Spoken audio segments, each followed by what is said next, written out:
Hey everyone, Liam here and welcome to this match preview and prediction for the match between Holger, Rune and Khachanov in the semi-finals of the Barcelona Open. Let's get into it.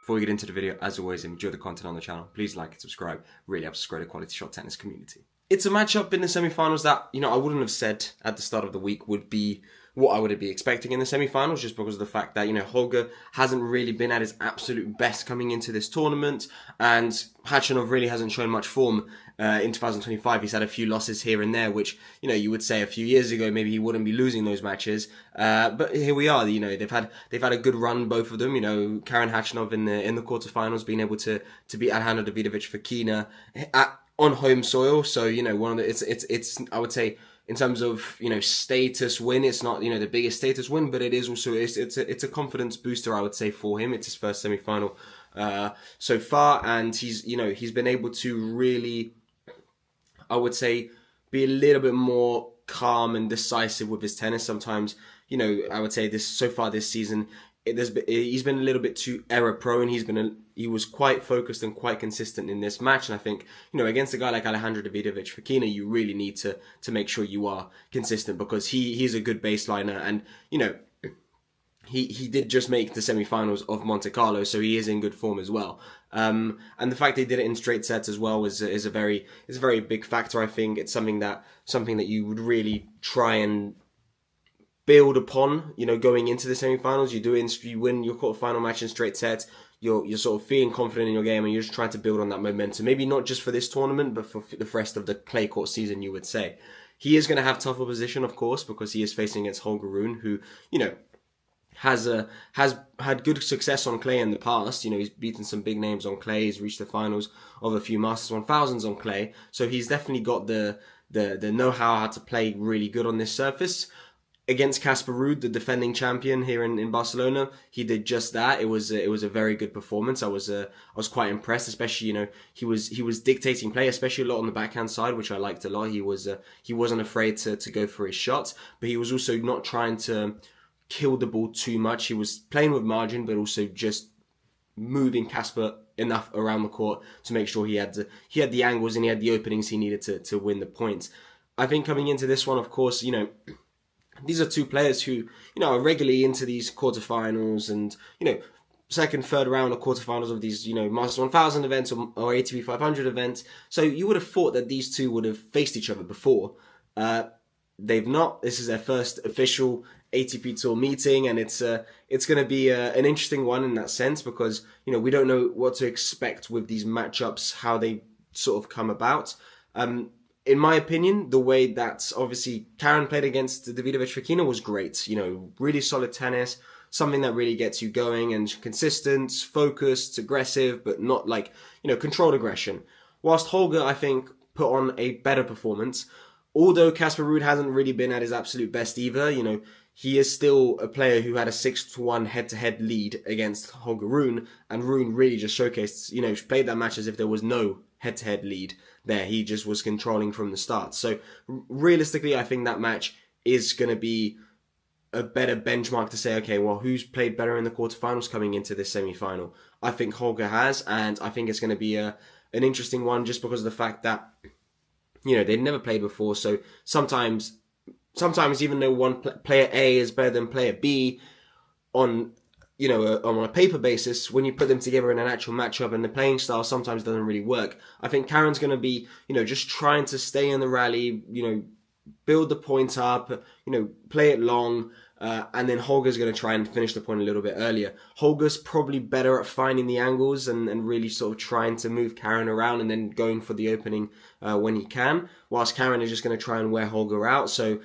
as long as Holger doesn't make too many mistakes in this match and sort of keeps his unforced errors count low, he should be getting through this one and getting into the final here in Barcelona. It's going to be a tight one though, so I think Holger gets himself into the final in 3 sets.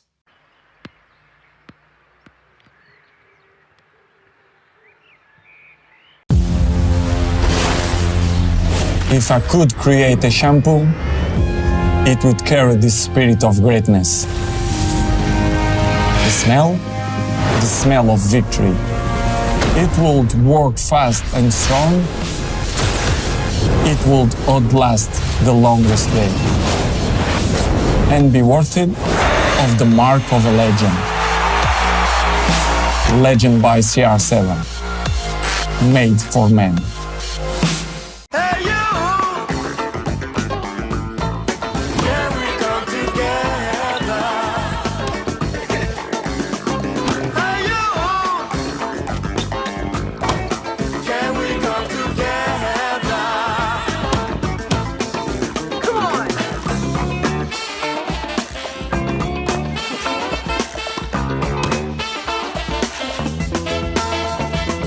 New Balance.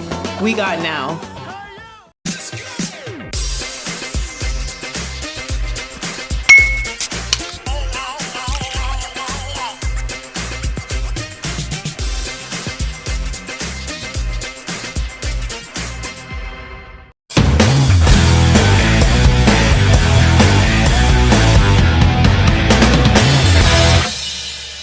Hey everyone, Liam here and welcome to this match preview and prediction for match between Carlos Alcaraz and Arthur Fils in the semi-finals of the Barcelona Open. Let's get into it. Before we get into the video, as always, if you enjoy the content on our channel, please like and subscribe. Really helps us grow the QualityShot Tennis community. Got a rematch of the quarterfinals from Monte Carlo here in Barcelona, now in the semi-finals here in Barcelona. So it's going to be Carlos Alcaraz against Arthur Fils. Great matchup. I mean, as long as even this matchup lives up to maybe even like 70% of what their Monte Carlo matchup was, I mean, it's still a great match. I think this match is going to be a test, really, because I think it's a test for both players, because in Monte Carlo, I think Arthur Fils was the second best player there in the tournament throughout the entire week. Of course, you know, Musetti made the final, you know, Davinovic Fokina made the semis, Alex de Minaur made the semis. But in terms of who played the best tennis other than Carlos Alcaraz and the highest level potential that they could have, it was Arthur Fils, and he really showcased in that match against Carlos that he's definitely building up to be a very, very solid player. The mental aspect, the being able to convert your chances, especially when you have, you know, many chances in big moments against someone like Carlos, you've got to take them. That's something he still needs to work on, but it's something that will come with time, of course. Hopefully he doesn't get any mental scarring from the loss to Carlos, where obviously he had the love 40 when it was in the second set, and then in the third set he was up a break and then he lost it. You know, so hopefully that doesn't bring any mental scarring, but you never know. Here in Barcelona, both players have performed quite well. Of course, Arthur Fils, you know, really just had a rest day, I guess. Not really a rest day, but, you know, didn't have to really play too much on court because of Stefanos Tsitsipas unfortunately having to retire with an injury down to love right at the start of the match. But, you know, sometimes these things happen, so he just needs to make sure he's ready, get some, you know, maybe a little practice in the morning beforehand, just try and get himself into the groove, finding the ball, finding his rhythm coming into this match. Carlos Alcaraz, on the other hand, played an exceptional match against Alex de Minaur, just really hitting the ball cleanly, did whatever he wanted with the ball. I mean, of course, you know, the first set was a little bit tighter, but the second set was, you know, just full control from Carlos. And it's good to see because, you know, he's got everything you need on clay to succeed, because he's got huge shots that you have to defend against, such as the forehand, normal center or cross-court forehand. He can also run around the backhand, hit an incredible inside-out or inside-in forehand that you can always, you know, it's unpredictable which way he's going to go because both of them are really good. So then, you know, even if you do play to his backhand, you're not too sure exactly if you're going to be able to push him too far off the court that he has to hit a backhand. He can come in, you know, no problems, hit approach winners. He can also just end the point at the net incredibly well. He can do anything on clay, and he's got even that more extra time. And then he's also got the drop shot aspect to it. So, you know, he's well rounded for the clay. But he will know that, you know, coming into this one against Arthur Fils, he also cannot afford to play, you know, potentially as defensive, or maybe not with as much control, or maybe, you know, trying to, you know, get too close to the line sometimes, like he did in the first set and a half in Monte Carlo. He needs to really make sure he's concentrated from the start. He brings his best tennis from the start, because if Arthur Fils is playing as good as he did in Monte Carlo, and Carlos isn't, Arthur Fils can win this match, no questions asked. I do think, though, Carlos is coming into this one knowing, okay, I know what I did wrong in Monte Carlo and I still won, but I know what I need to change to improve. let's get this done and let's go forward. So I think, you know, Arthur might have a little bit of mental scarring. He knows that he did nearly his absolute best, but not quite, and he lost that match. And Carlos knows that he didn't do his absolute best and still won that match. So it's a question of Carlos just improving to be able to maintain that sort of gap between him and Arthur on a sort of on paper basis. I think it's still going to be a tight one. Maybe it's going to be like a 7-5, 7-6 or something like that. But I think Carlos gets himself into the final here in Barcelona and probably does it in straight sets.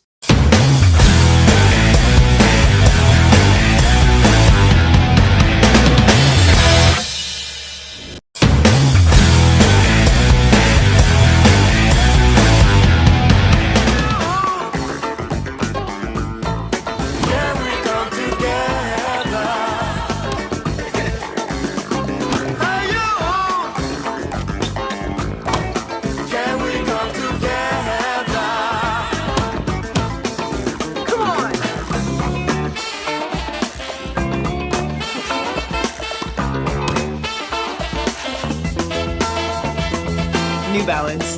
We got now.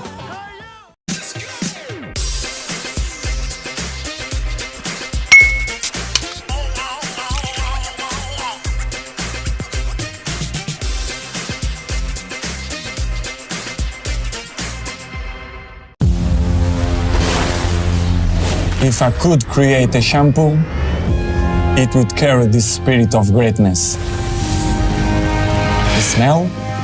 The smell of victory. It would work fast and strong. It would outlast the longest day. And be worthy of the mark of a legend. Legend by CR7. Made for men.